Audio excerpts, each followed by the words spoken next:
A grandmother vs. the system. Will love win over power?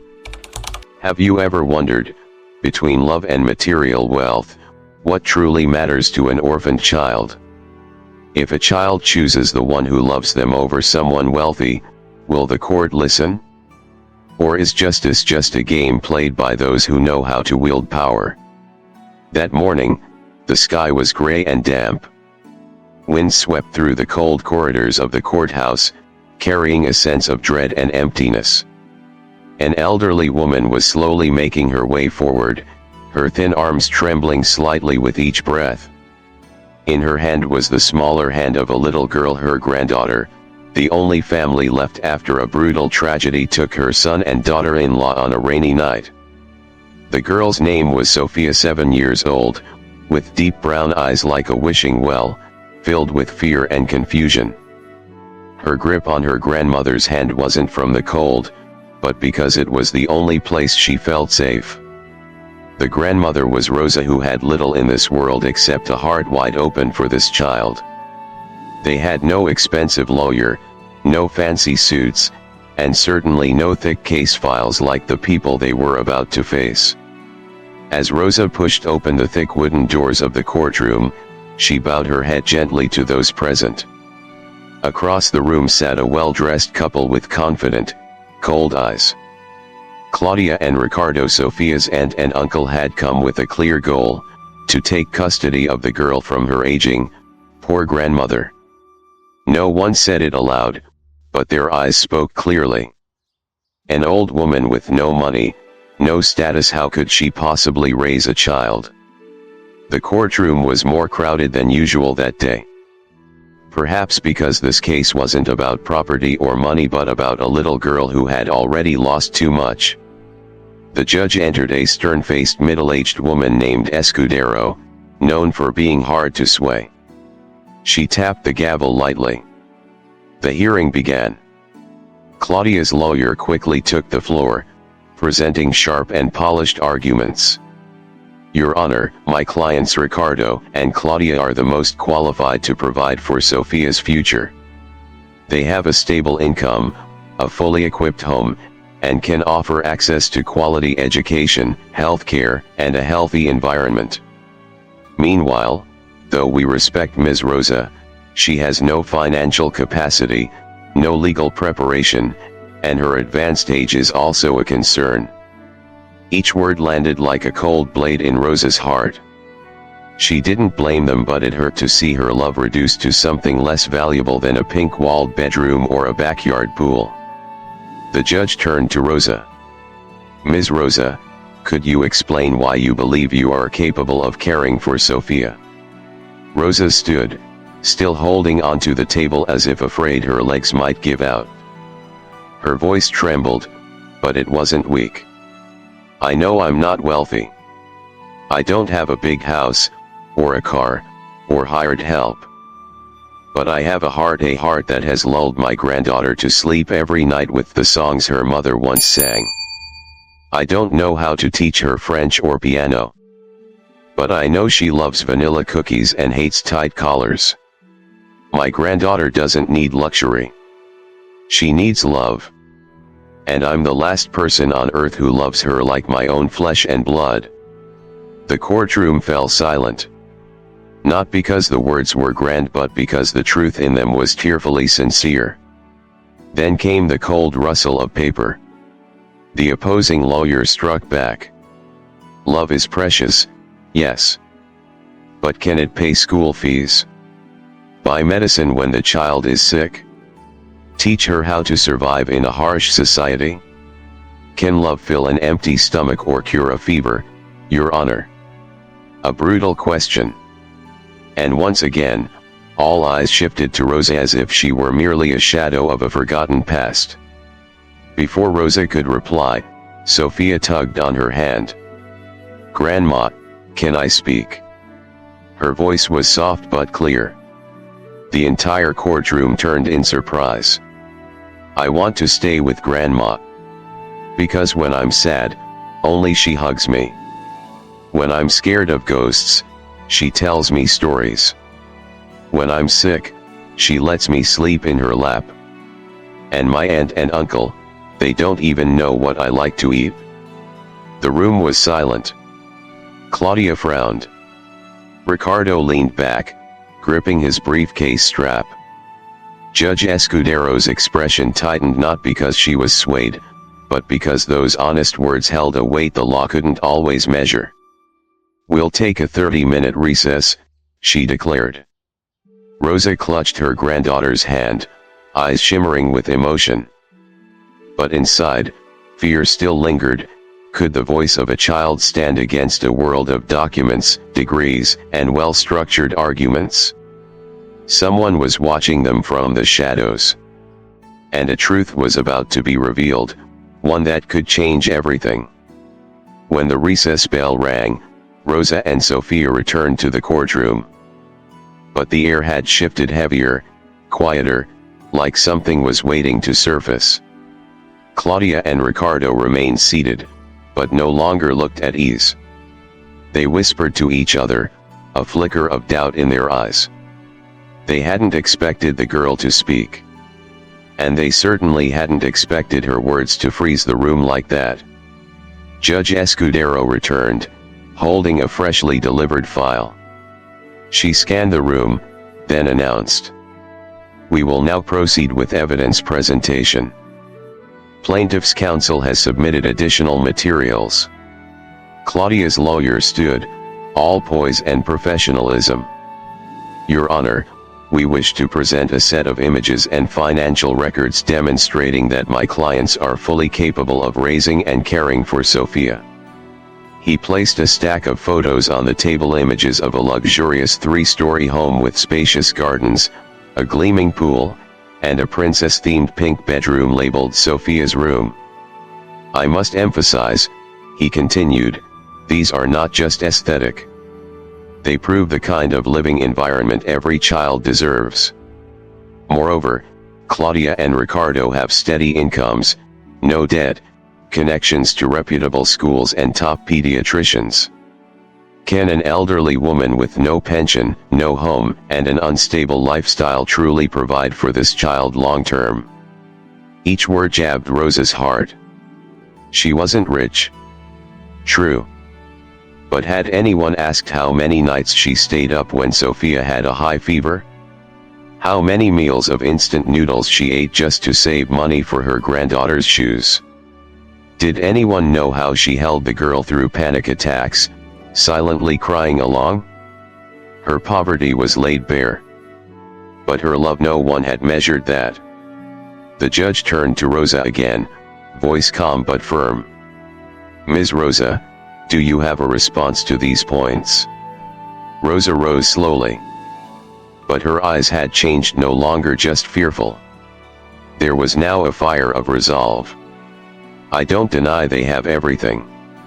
I don't deny I have nothing. But I ask this, does every child need a pink bedroom more than a warm embrace? Is love only valuable when it's wrapped in money?" She took a deep breath and looked straight at Claudia and Ricardo. Have they ever asked her what she likes to eat? Ever held her when she cried from nightmares? Or did they just send pictures of a bedroom to the court? A hush spread across the courtroom. A few people nodded quietly. Claudia's lawyer jumped up. "Your Honor, I must remind everyone this is a legal trial, not an emotional showcase. Ms. Rosa is distracting from the central issue, her lack of resources and an unsuitable environment." The judge nodded and motioned for Rosa to sit. But just then, a young man entered the courtroom. He wore a simple suit, messy hair, sweat on his forehead, and held a file. "Apologies for being late," he said gently, looking toward Rosa. "I'm Ignacio, the newly appointed attorney for Ms. Rosa." Heads turned. Ricardo scowled. Claudia bit her lip. No one knew this man's arrival would change everything. He wasn't a master orator. But he had something others didn't, the belief that truth outweighs appearances. The judge raised an eyebrow. "Attorney Ignacio, Do you have a statement? Ignacio slowly stepped to the stand. He bowed his head and said only one sentence. I didn't come to prove who's richer. I came to prove who truly loves this girl. The room went still. Rosa looked at Ignacio, grateful but anxious. She didn't know what this young man could do, but she felt the warmth behind every word he spoke. Ignacio turned to Claudia and Ricardo. His eyes sharp, but instead of attacking, he offered a soft smile and asked one simple question. Can you tell us, when was the last time you hugged your niece? Claudia froze.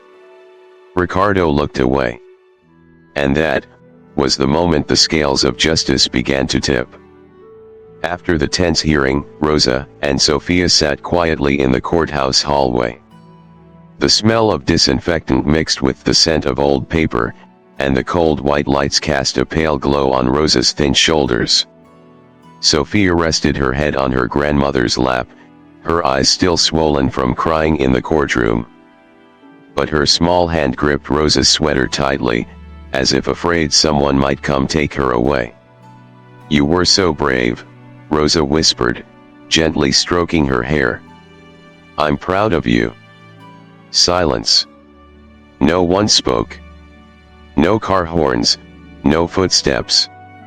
The long corridor seemed to swallow them whole. Until a man's voice broke the stillness, low, quiet, almost too soft to be noticed. Ms. Rosa. Rosa jumped slightly. In front of her stood a middle-aged man in courthouse administrative uniform. His face looked weary, glasses slipping down his nose, arms full of documents. He glanced around nervously, as if afraid someone was watching. I don't have much time, he said in a hushed voice, but I think you should know something. Rosa blinked. She had never seen this man before. My name is Javier. I manage document archives and submissions for civil cases, he said quickly. Last week, I was assigned to file materials for the couple on the other side, Ricardo and Claudia. There were declarations, old adoption requests, and some things didn't add up. Didn't add up? Rosa repeated softly. Javier nodded, looking tense.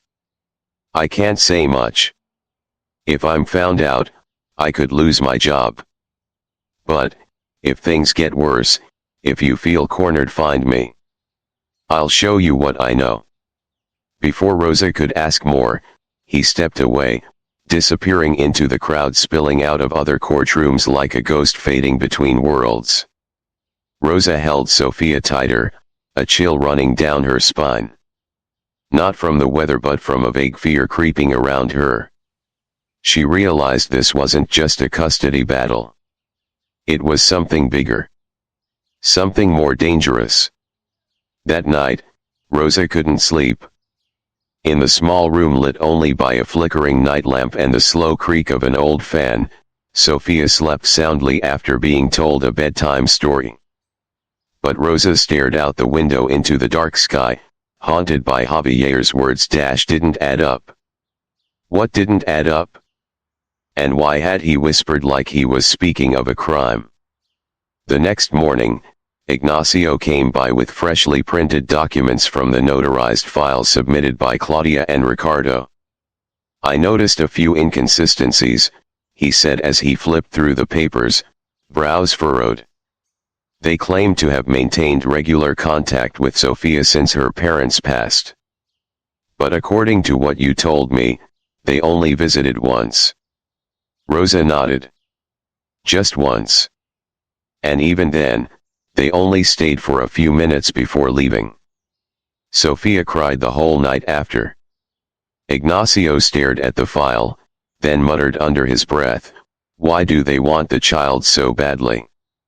That question, like a seed sown in cold soil, began sprouting other doubts within hours.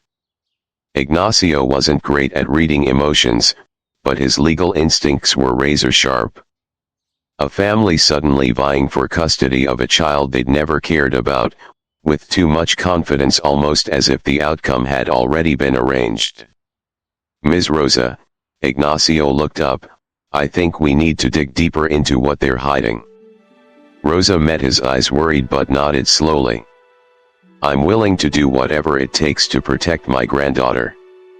That wasn't a vow. It was a fact, raw and weighty.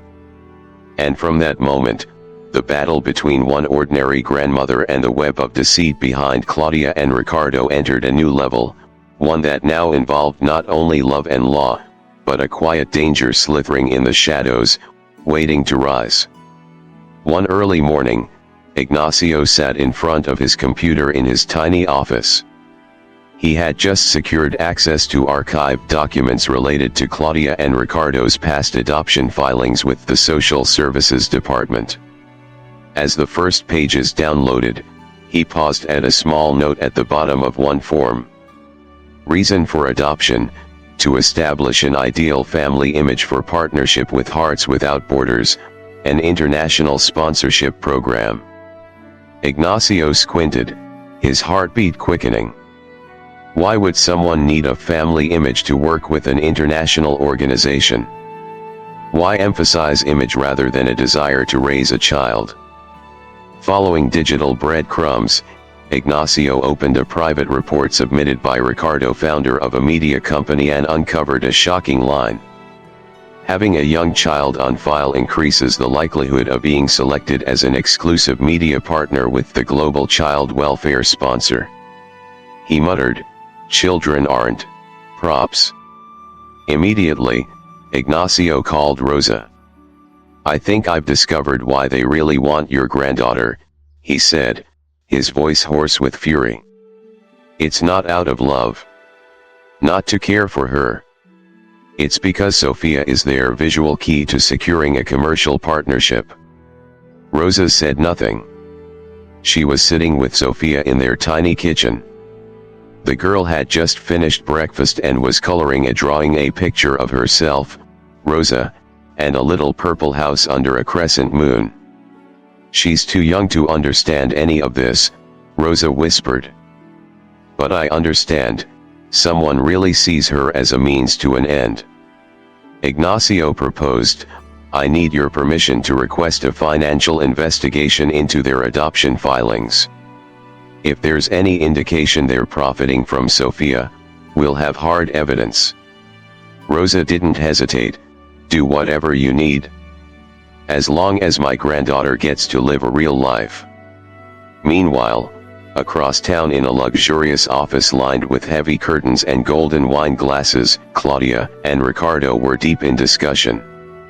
"I hear that young lawyers started digging into our old files," Ricardo said, irritated. Claudia smirked. "Let's see what he finds. Those records were polished long ago. And if he does find something, we'll handle it another way." "What do you mean?" Ricardo asked, narrowing his eyes. Claudia leaned back in her chair and poured more wine. "We need to accelerate the image campaign. A sweet little girl in the care of two successful, kind relatives who would believe that old woman? If Sofia says anything off script, we'll claim she's emotionally unstable. And Ignacio? He's just a district lawyer. I can handle him." But what they didn't know was that arrogance is the beginning of every downfall. That afternoon, Ignacio met Javier, the administrative worker who had whispered to Rosa in the hallway. They met at a quiet cafe. Javier brought a bundle of documents tied with an old ribbon. "This is everything I found," he said. They altered parts of their adoption applications. But some older versions are still stored in the system. Nobody expected someone like me to keep physical copies. Ignacio opened the files. Claudia's handwritten notes made his skin crawl. "We're willing to adopt any child with a cute appearance, light skin, and media-appropriate features. Must be young, easier to shape behavior." Ignacio burned with heat, not from anger, but revulsion. This wasn't a custody dispute. This was a crime. a grotesque violation of a child's dignity. Returning from the cafe, Ignacio clutched the documents, eyes unblinking. Only one thought remained in his mind. I must protect that little girl, even if it costs me my reputation and career. Because sometimes, people don't choose to be heroes. They just can't look away. Right after the court adjourned for further investigation, Ignacio and Rosa returned home with a mix of relief and unease. This temporary victory brought no celebration, because they knew people like Claudia and Ricardo never surrender easily. They weren't fighting for love. They were fighting to protect their masks. We need to be more cautious from now on, Ignacio said in a low voice. I don't think they'll stick to legal tactics anymore. Rosa nodded, gently stroking Sofia's hair as the little girl slept in her lap. But there was something in her eyes that Ignacio hadn't seen before, no longer the soft gaze of a gentle grandmother, but the fierce, unwavering stare of a lioness guarding her cubs. No one, absolutely no one, would lay a finger on her granddaughter again. That night, in their luxurious mansion, Claudia shattered a wine glass. We're losing control, she screamed. Ricardo sat in silence, hands clasped, eyes red. He has real evidence. He found Javier, he muttered. And if he gets access to our old files from Hearts Without Borders, we won't just lose Sofia, we'll lose everything. Claudia let out a sharp laugh. Lose? No. We're not losing. We've been betrayed. Javier should have been silenced long ago. And that lawyer, he's the weak link. He acts out of emotion. All we have to do is hit him where it hurts. Ricardo glanced at her, uneasy. What are you planning? Claudia walked to the large desk, picked up her phone, and scrolled through an old list of contacts.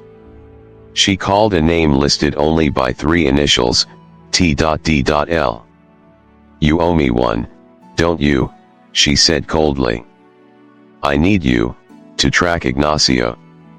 And if he steps out of line, make sure he pauses. Ricardo turned pale.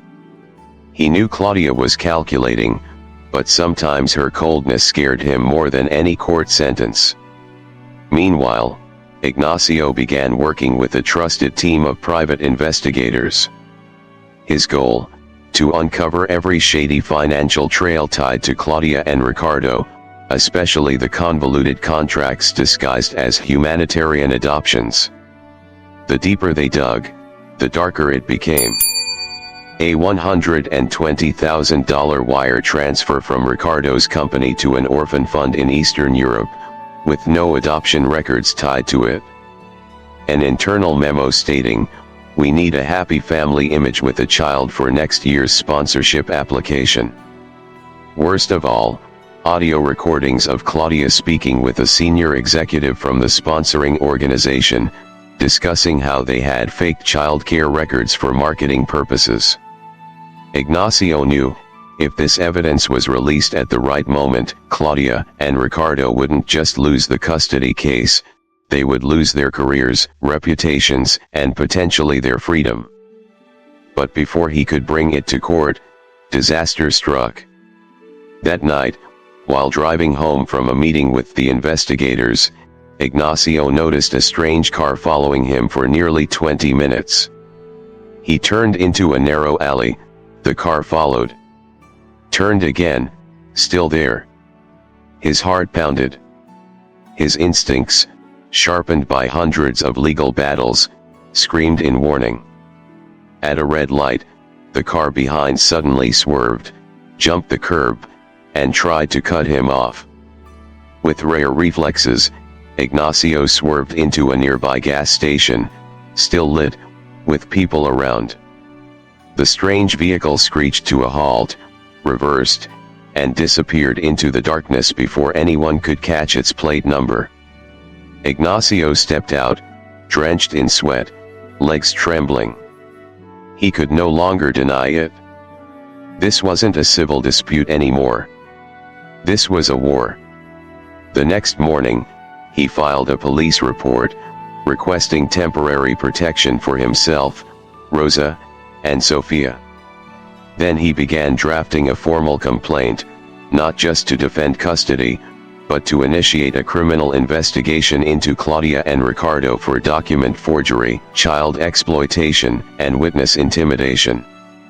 Ignacio was no longer just a young lawyer trying to help an old woman. He had become a warrior, fighting not just to win, but to end the darkness hidden behind the polished smiles of the ideal family. After the attempted car attack, Ignacio was no longer the same. He no longer acted with just logic and law. He moved like a man in debt to the truth, a man on a mission. By sunrise, he officially filed to open a criminal case against Claudia and Ricardo. He submitted all the documents Javier had given him, the audio recordings from Hearts Without Borders staff, and, most damning of all, a secret video clip. In it, Claudia was seen during a closed-door meeting saying, "As long as we have a cute white kid with curly hair beside us, international organizations won't ask too many questions. They want an image, and we'll give them one." That one sentence was like a whip cracking across the credibility of the entire national adoption system. The news leaked. And like a spark dropped into a gasoline barrel, it exploded. Evening headlines lit up. Power couple used child for PR, national investigation launched. Lawyer Ignacio speaks out, no one profits from a child's pain. Rosa, the grandmother who took on the elite for her grandchild's future.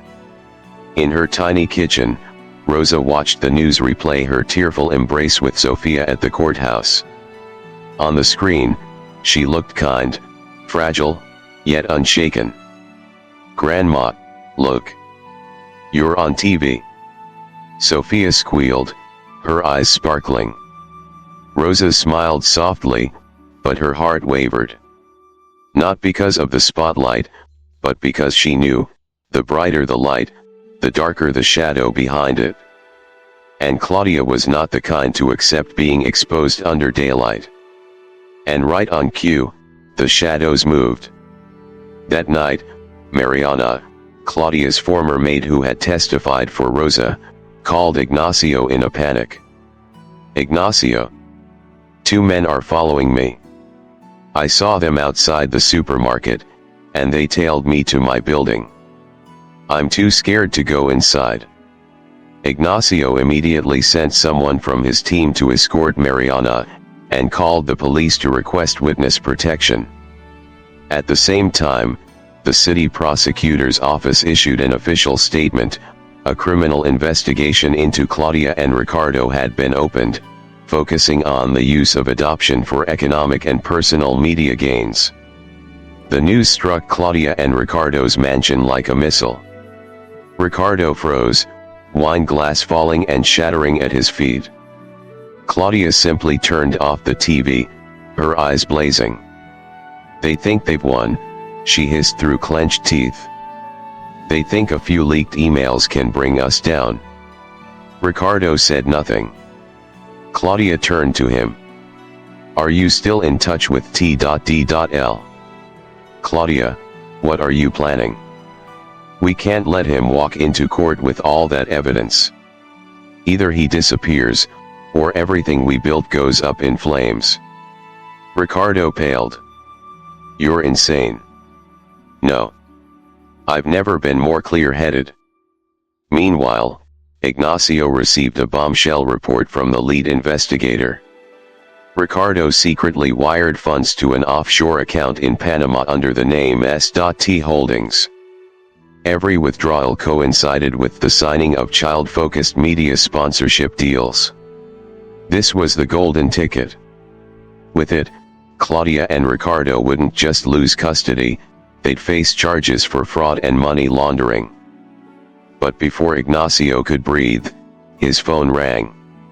It was Mariana. Ignacio. Sofia. Be careful. I overheard something terrible. Someone's planning to hurt her.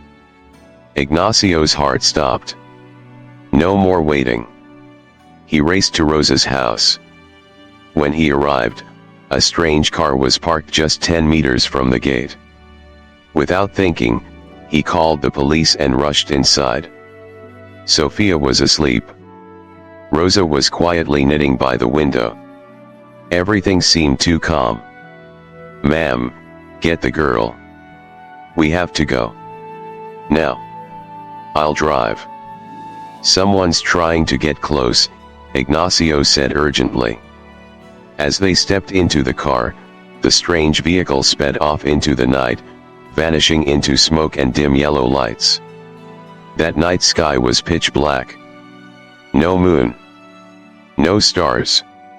Only distant engines and a tension so heavy, it hung in the air like a storm waiting to strike. In the heart of that storm, Rosa held Ignacio's hand. "Do you think we'll survive this, son?" Ignacio squeezed her hand. "We won't just survive. We'll win. And when the sun rises, your granddaughter will never fear the dark again. If you believe that truth always wins on its own, try stepping into a courtroom where the wealthy can buy testimony, buy the media, even buy a child's silence. In such a place, is justice still alive? Or is it gasping in the hands of those brave enough to speak the truth? But before we go on, who do you think will win? Will it be Rosa, the aging grandmother with iron resolve? Or Claudia, the powerful woman backed by an entire system? Leave your thoughts in the comments, the climax is coming. And don't forget to like if you believe that real love can defeat any scheme. The City People's Court opened a special hearing on a crisp Monday morning, dark clouds still hanging low as if reluctant to leave. Outside, hundreds had gathered, reporters, child advocates, single mothers, and former orphans. They carried signs that read, "Sofia is not a PR prop. Justice for Rosa. We were once abused children. Let the truth be heard." Inside, Ignacio stood silently beside Rosa. He wore a dark blue suit, gray tie, eyes steely with resolve. Rosa was still dressed simply, but something in her had changed, no longer just a grandmother, but a symbol of a humanitarian battle. Claudia and Ricardo entered late. For the first time, their pride had been drained. Claudia's face was pale, her eyes blank. Ricardo looked tense, no longer the polished executive, just a brittle man about to burn under the light of justice. The hearing began. Judge Escudero, who had followed the case from the start, struck her gavel firmly. "Today, we will hear final statements from both parties. And then, I will issue a ruling not just grounded in law, but in fairness for a child." Ignacio stepped to the podium. "Your Honor, I won't give you more arguments. I won't speak of emails, documents, recordings, or bank accounts. Because today, I want you to hear another voice." He motioned toward the door. Sofia walked in. Wearing a soft pink dress and holding her old teddy bear, she walked slowly, her eyes calm yet deep. A 7-year-old, entering a courtroom full of adults where her voice had once been dismissed as childish, unreliable, easily influenced. She stood before the microphone. "I just want to say, I don't need a swimming pool, or a fancy house, or expensive toys. I just need my grandma. Because every time I have a stomachache, she stays with me all night. She never calls a maid. She cooks soup herself. She tells stories in a shaky voice, but it feels so warm." No one dared breathe. The courtroom fell completely silent. "When I stayed with Uncle Ricardo and Aunt Claudia, they told me not to bother them. They said I had to act like the good daughter of successful people. But I didn't understand. I just wanted a hug. Her voice trembled. I heard them say that if they had me, they'd get funding faster. I don't know what funding means. But I don't want to be something that helps people get money. Some in the audience cried. Ignacio looked over at Claudia, her face frozen, pale like wax. Then Sofia turned to the judge. If you were me, who would you choose? That question was unanswerable. No law, no file, no legal weight could compete with the raw pain of a child who had just learned to speak her truth. Judge Escudero sat in silence for a long time. Then she turned to Claudia. Do you have anything to say before I deliver my verdict? Claudia stood, but her voice was no longer proud. It cracked. I just want to say. I didn't think it would go this far. We just wanted a perfect family. And you think a perfect family is one where silence is enforced through fear? Where a child becomes a marketing tool, the judge snapped, her voice sharp with outrage. No. Enough. Escudero stood. Based on all evidence, testimony, and most of all, the heart of a 7-year-old child, I hereby rule that Ms. Rosa Sanchez shall have full legal custody of her granddaughter, Sofia. Furthermore, this case shall be transferred for criminal investigation into Ms. Claudia Ortega and Mr. Ricardo Ortega. The courtroom erupted. Rosa burst into tears. Ignacio embraced her as Sofia ran forward and threw herself into Rosa's arms, like a little bird finally finding its nest after the storm. Outside, the crowd roared. Applause mixed with tears. Justice had spoken. But, was the story truly over? What do you think will happen next, now that Claudia and Ricardo face criminal charges? Will they flee, or is someone still helping them from the shadows? Leave your thoughts and feelings in the comments. The silence after the verdict didn't last long. Reporters swarmed the courthouse gates. Ricardo was handcuffed and taken away immediately for illegal financial transactions. Claudia wasn't arrested on the spot, but was ordered not to leave the city. That led to a shocking twist. 3 days later, the city was rocked by breaking news: Claudia Ortega had vanished. No one knew where she went. No farewell, no press conference, no attorney. Her mansion stood abandoned. The front door left ajar. Only the wind and bare picture frames remained. At 6 a.m., Rosa received a call from Ignacio. Claudia's gone. Police believe she's on the run. It's possible someone helped her. Rosa sighed. I knew she wouldn't accept the truth easily. But I didn't expect this. None of us did. And that's the problem. Meanwhile, at a private airstrip on the outskirts of town, security footage showed a woman in a black coat and wide-brimmed hat boarding a small plane. Though blurry, airport staff confirmed it was Claudia. The documents used for the flight were all under a false identity. Police determined Claudia had prepared her escape for months: a flat in Switzerland, a bank account in the Cayman Islands, and even a passport from a foreign diplomatic body once tied to her organization. It was a trail of footprints, away from the truth.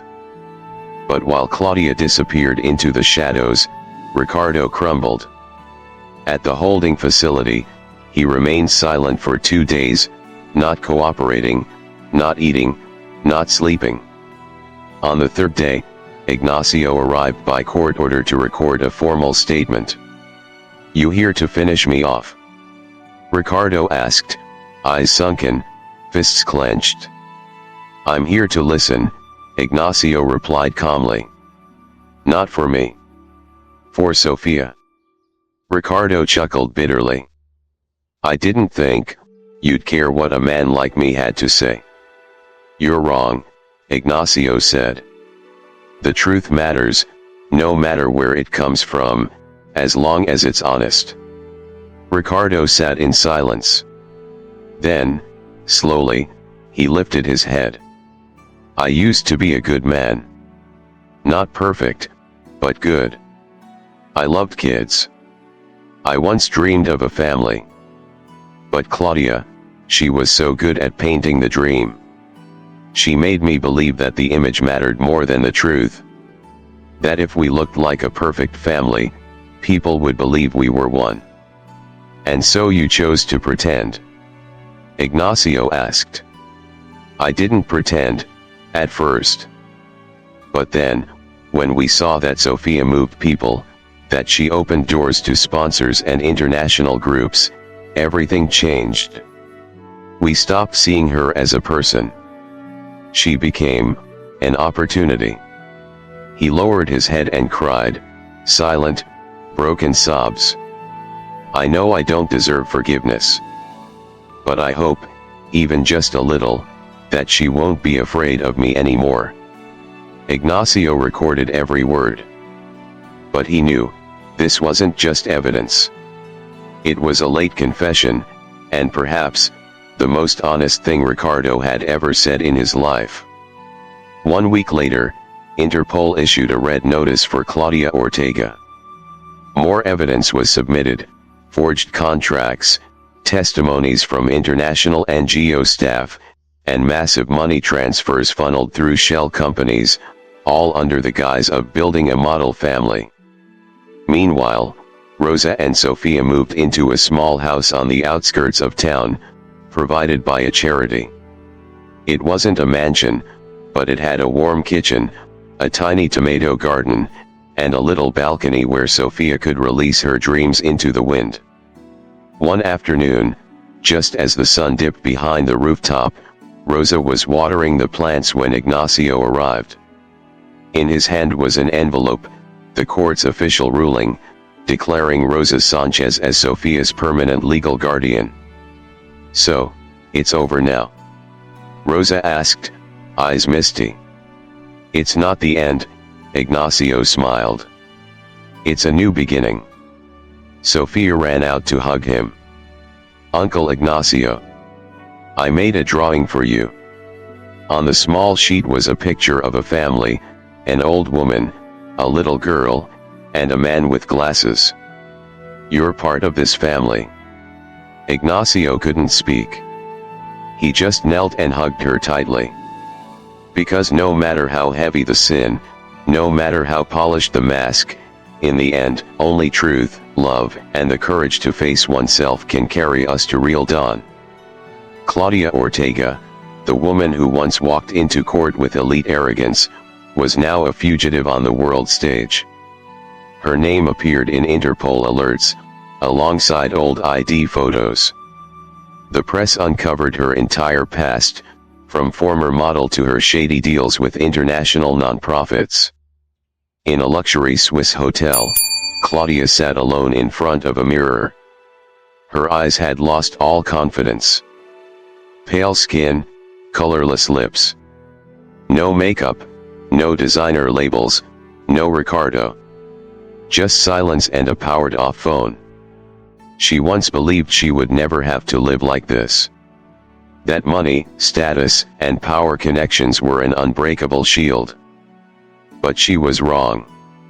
When Sofia spoke in that courtroom, the child's gaze pierced through all the facades Claudia had spent years crafting, and brought them crashing down like sandcastles against the tide.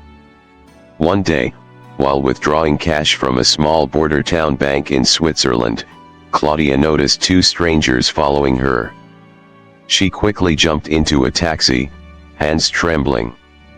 At every red light, she looked behind her. Her fear was no longer of getting caught, but the terrifying realization that she had nowhere left to run. That night, she received an anonymous email. No subject, no message, just a photo. It was of Sofia hugging Rosa, smiling in their garden, holding a watering can. Below it, a single caption read, "You're nothing to her now.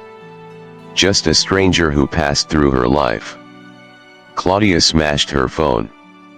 She screamed, but no one heard. She cried, but no one wiped her tears. She called Ricardo, only to find the number disconnected. The world she once controlled had closed its doors for good. Back home, the case of Claudia and Ricardo Ortega made national television. Ignacio, who initially declined interviews, finally agreed to share a message he felt was more important than fame. Children are not tools. Not ticket stubs for funding. Not marketing props. Children are people. And every person deserves to be loved with truth, not lies wrapped in flowers and lights. Rosa listened quietly from her living room. She never sought recognition. But she knew, if her story could give courage to other single mothers, if it helped even one vulnerable child find a voice, then every pain she endured was worth it. And Sofia? She started over, just like a normal child. Waking each morning to birdsong in the garden. Listening to bedtime stories every night. Hugging her teddy bear without fear of being taken away again. Sometimes, Ignacio visited, and though she still called him uncle, in her heart, he was more than that. One day, as Ignacio walked her home after a school field trip, Sofia asked, "Uncle Ignacio, if someone tries to take me away again, will you protect me?" He knelt down, looked into her eyes, and nodded. "I don't need to protect you anymore. Because now, you know how to protect yourself. You know how to speak the truth. And that's your greatest power." Sofia smiled. She didn't need a big house. She didn't need a headline. She only needed truth, and love. Eventually, Claudia was arrested at a hotel in Portugal after using a fake identity to book a train to Spain. At Lisbon airport, she didn't resist. She didn't cry. She didn't beg. She simply looked down, as if accepting that this ending was always inevitable. At her final hearing, Claudia said nothing. She sat still as charges were read aloud. Photo after photo from her past was displayed, not as honors, but reminders to the world that a person can go far, but never far enough to outrun guilt. Rosa, Ignacio, and Sofia didn't attend that trial. They were in the park, enjoying the season's first ice cream. Sofia held a new storybook. Rosa knitted. Ignacio read the paper. "Grandma," Sofia asked, "when I grow up, can I be a lawyer like Uncle Ignacio?" Rosa beamed, "You can be anything, as long as your heart stays kind." Ignacio watched them, his gaze softer than the golden sunlight. Because now, justice wasn't about winning a case. Justice had become a way of life. It was a question Rosa never dared ask out loud, but every morning, she touched Sofia's sleeping face, searching for an answer in each peaceful breath. After the sentence against Claudia and Ricardo, the story closed not just in legal records, but in the hearts of the community who followed it like a gripping series. Social media moved on. TV crews left Rosa's quiet street. And something more precious took their place. Silence. Peace. A return. The small home where Rosa and Sofia now lived was surrounded by a white picket fence, blooming bougainvillea, and a handmade swing under the old mango tree. Each evening, Sofia sat there with a book, the wind in her hair, watching the sun disappear behind the trees. One day, Ignacio brought her a small plant. "What is it?" Sofia asked, eyes shining. "A rice sprout," Ignacio replied. "It grows slowly, lives long, and one day, it's strong enough to shelter a whole village. Sofia's eyes widened. Like me. Ignacio smiled. Even stronger. They planted it together in the corner of the yard, beside the water jar and the marigolds. Rosa stroked her granddaughter's hair, her heart tightening with a quiet truth. Real roots only grow when the soil has soaked enough rain. And Sofia had survived the storm far too early. But peace doesn't mean life is without its challenges. Sofia still sometimes woke up in the middle of the night, drenched in sweat from nightmares, blurry visions of cold rooms, voices telling her not to cry, and the worst of all, the fear of Rosa vanishing from her world. Rosa never woke her. She just sat quietly, holding her hand, whispering old stories, of golden rice fields, and the yellow butterfly that once landed on her hand when she was Sofia's age. There are two things no one can ever take from you, Rosa whispered one night, your memories, and your love. If you hold on to those, you'll never fall. Sofia opened her eyes and whispered back. I still remember your words, Grandma. After being granted full guardianship, Rosa received an invitation from a non-profit supporting families in custody battles. They asked her and Ignacio to speak at a small seminar and share their journey. At first, Rosa declined. She didn't think her words mattered. But Ignacio said something she couldn't ignore. You don't need to speak perfectly. Just speak from the heart. Because there are mothers out there, as hopeless as you once were. And they need a light. Rosa sat before a microphone in a modest hall, surrounded by quiet faces. Some had lost children, others were still fighting impossible battles. She spoke. No theatrics. No tears. Just memories, like old scars. And the more she spoke, the steadier her voice became. When she finished, the whole room stood and applauded. Not with noise, but with reverence. For a grandmother who had walked through hell, and still kept the fire in her heart. That afternoon, on the way home, Sofia asked, Grandma, are you tired? Rosa smiled and held her hand. I'm not tired. I feel lighter. Because when we can speak about our pain, it means we've started to step out of it. Sofia thought for a moment, then said, then I'll tell my story too, someday. But I want to tell it through drawings. Rosa didn't reply, she just pulled the child into her arms. On her wrinkled face glowed a strange kind of hope, not because justice had been served, but because the child in her arms had finally begun to want to tell her own story, in her own way. The seed of life had taken root. After the storm, a new world was beginning to form. The answer didn't lie in the verdict or the headlines, it lived in the hearts of those who stayed. For Sofia, time slowly healed the wounds. But some days, she still sat by the window alone, her eyes distant, as if trying to remember something she hadn't fully understood.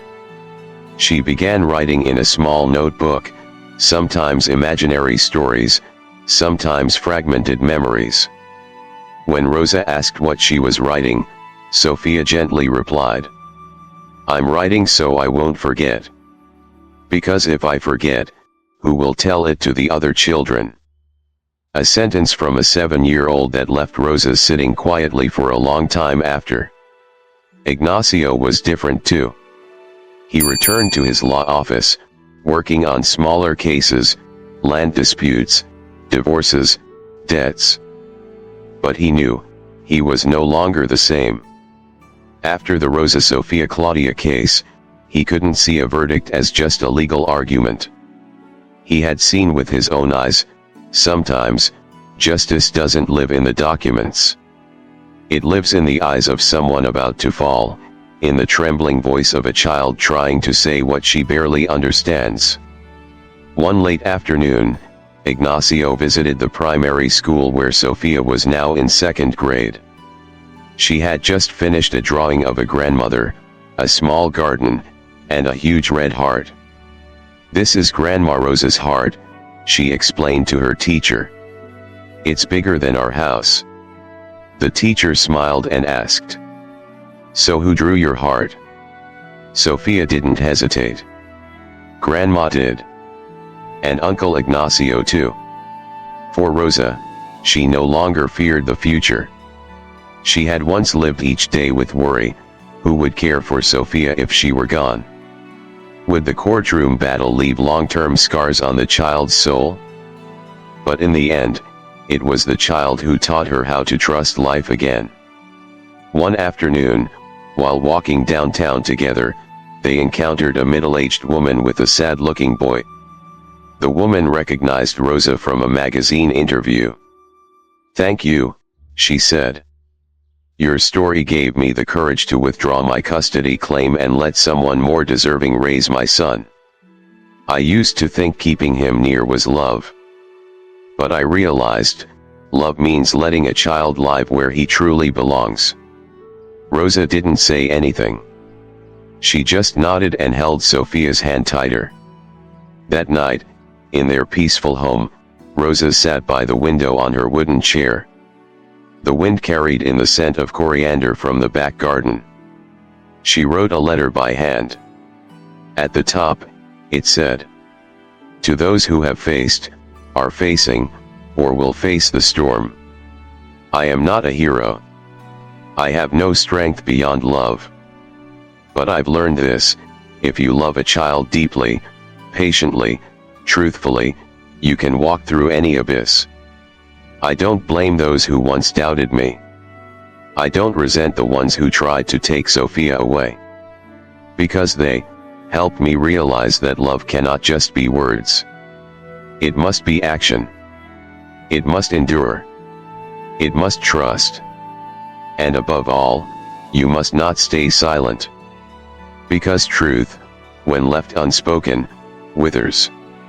I was once afraid to speak. But thanks to my granddaughter, I've learned how. If you're reading this, I hope you find your voice too." She folded the letter and placed it in the drawer of Sofia's desk, a spiritual legacy. Not needing recognition, only the quiet hope that one small heart would open it one day, and understand.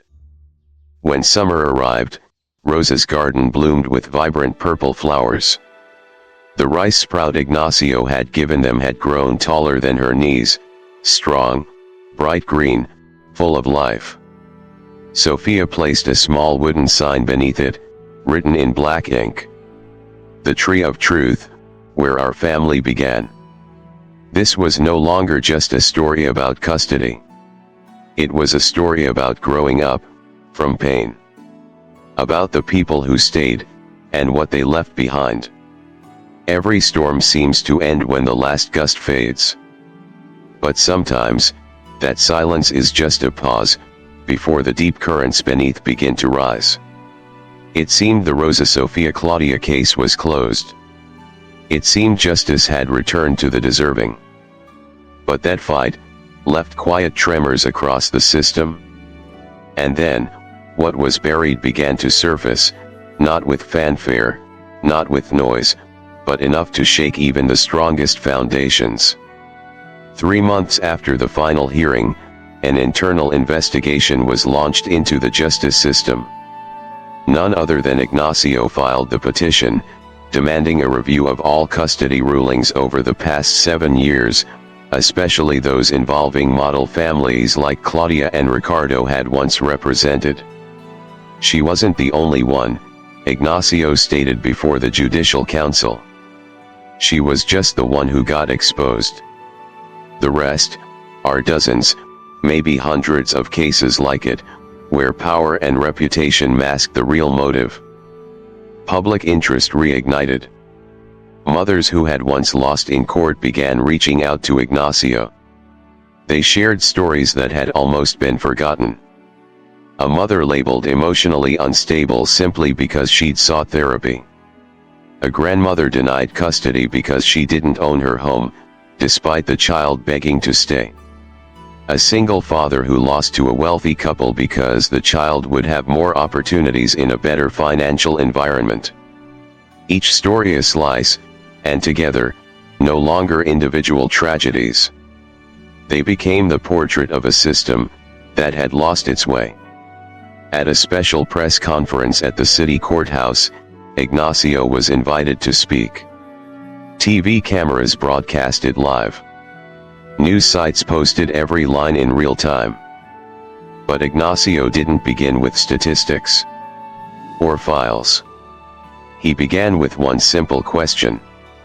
Has anyone ever asked a child, who do you want to live with?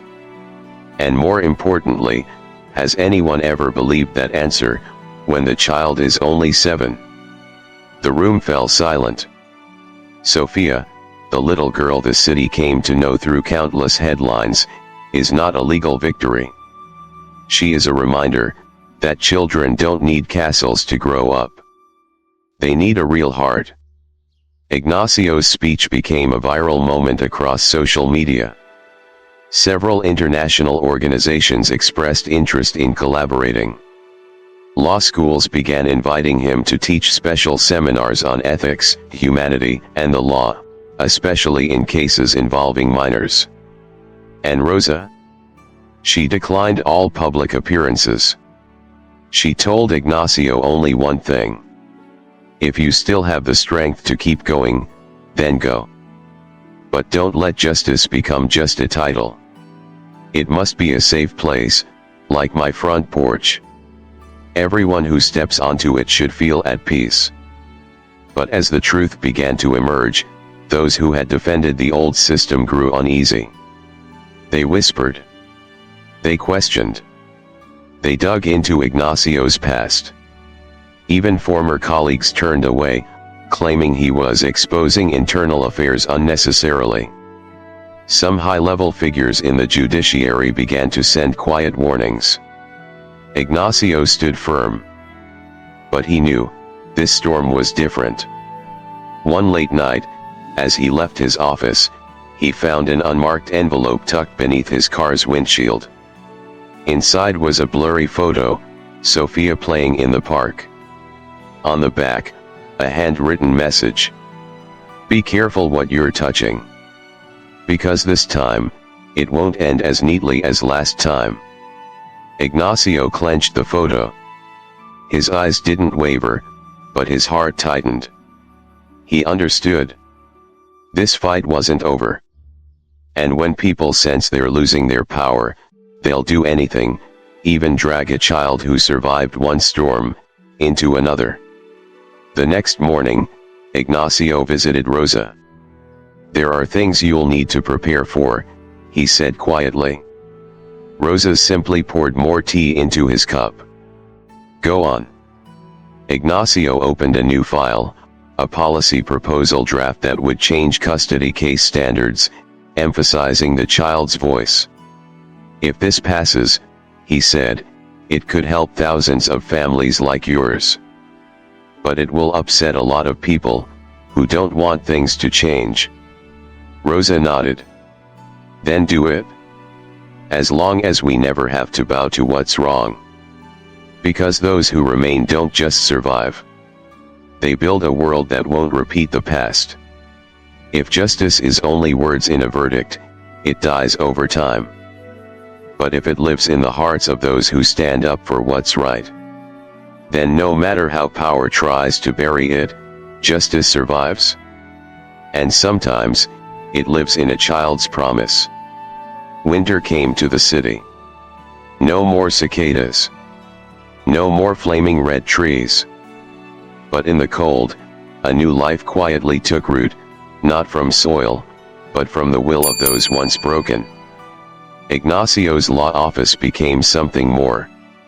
A free legal aid center for underprivileged families in custody disputes. At the front gate, a new sign read, "For a childhood that isn't fought over." Rosa cut the ribbon at the opening ceremony. She wore a sweater knitted by Sofia, her hands trembling, but her eyes brighter than ever.